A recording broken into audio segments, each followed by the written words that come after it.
میں ایک دفعہ تہجد پڑھ رہا تھا تو فون میرا کھلا ہوا تھا، بند کرنا یاد نہ رہا۔ تو جب میں نماز سے فارغ ہوا تو میں نے دیکھا ایک نمبر سے 80 کالیں آئی ہوئی تھیں، 80 دفعہ ایک ہی نمبر نے۔ اس وقت ہوتے تھے موبائل جس میں آ جاتا تھا ایک دفعہ، 2 دفعہ، 3 دفعہ، 4 دفعہ، 80 دفعہ اس میں کال ایک ہی نمبر سے تھی۔ میں رات کو سویا ہوا تھا، کوئی 1 اور 2 کے درمیان، سردیوں میں لمبی رات ہوتی، تو فون کھلا رہ گیا، تو گھنٹی بجی، میں گھبرا کے اٹھا، اللہ کرے خیر ہوئے، اس ویلے دا فون یا اللہ کوئی خیر دی خبر سنا، کوئی بری خبر نہ سنا۔ تو میں نے ایسی آدھے آنکھیں کھلی آدھے بند، میں نے کہا جی او جی پوچھنا ہے بھائی ٹائلٹ دعا پڑھ سکنے ہیں کہ نہیں۔ تو رات دے 2 بجے میں نے فون کر کے پوچھتا پہ بھائی ٹائلٹ دعا پڑھ سکنے ہیں کہ نہیں۔ یہ حدیث آج موبائل پہ فٹ آتی ہے کہ ایک دفعہ پتہ ہے سوئٹزرلینڈ میں کوئی کسی کو ڈائریکٹ کال نہیں کرتا ہے، پہلے میسج کرتا ہے، میں آپ کو کال کر سکتا ہوں۔ وہ اگر یس کرے گا تو پھر یہ کال کرے گا، ورنہ نہیں کرے گا۔ اور یہاں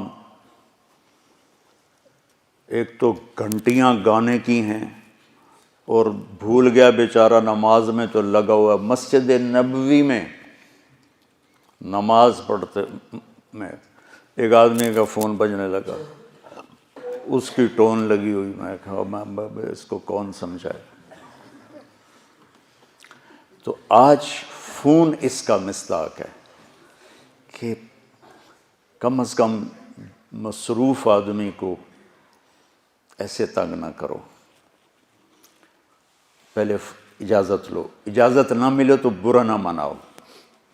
اب چونکہ میں پورا سال بیمار رہا ہوں، بہت تکلیف میں، اللہ نے کاٹی ہے، اللہ اپنے فضل سے باقی رکھے۔ میسج آتے ہیں، میں نہیں اٹینڈ کرتا ہوں، نہ کر سکتا ہوں۔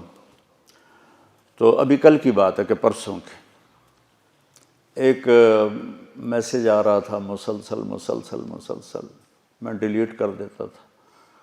تو وہ کوئی لڑکی تھی غالباً، انہوں نے کہا اگر میں کسی مالدار کی بیٹی ہوتی پھر تو تم بڑی جلدی میرا فون اٹھا لیتے، پھر آگے سے اس طرح کی اخلاق سے گری ہوئی باتیں کرتے۔ اور جو کوئی کسی لڑکے کا نہ اٹھاؤ، غریب جو ہوتا وزیر اعلیٰ تو بھاگ کے میرا فون اٹھاتا۔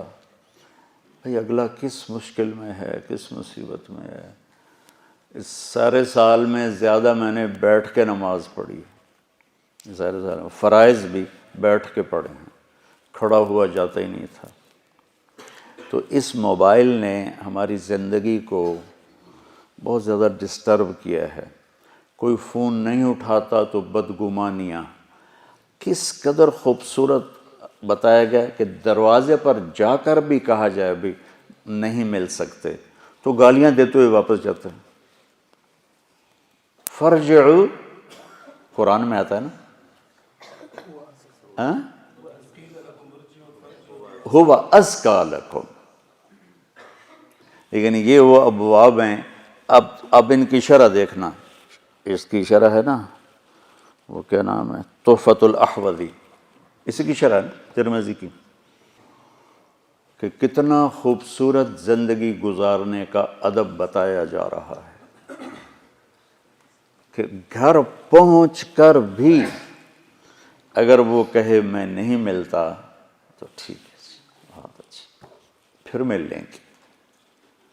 تو یہ استئذان کا آج کا زیادہ مصداق یہ ٹیلی فون ہے۔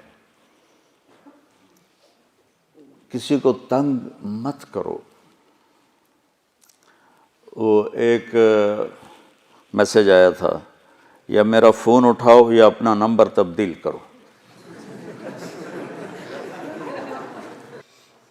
تو بیٹا کسی کے لیے دکھ نہ بنو، اور خاص طور پر ایک بات کی نصیحت کرتا ہوں، غور سے سننا۔ تم گھر میں ہو، ماں کے سامنے بیٹھے ہو، ٹیلی فون بج جاتا ہے، مت سنو، یہ ماں کی توہین ہے۔ باپ کے سامنے بیٹھے ہو، تمہارا فون بجتا ہے، مت سنو، یہ باپ کی توہین ہے۔ بیوی کے سامنے بیٹھے ہو، تمہارا فون بجتا ہے، مت سنو، یہ بیوی کو دل توڑنے والی بات۔ بیوی کا فون بجتا ہے، وہ خاوند کے سامنے بیٹھی ہے، مت سنیں، یہ خاوند کا دل خراب ہوگا، اس نے ہماری فیملی لائف برباد کر دی ہے۔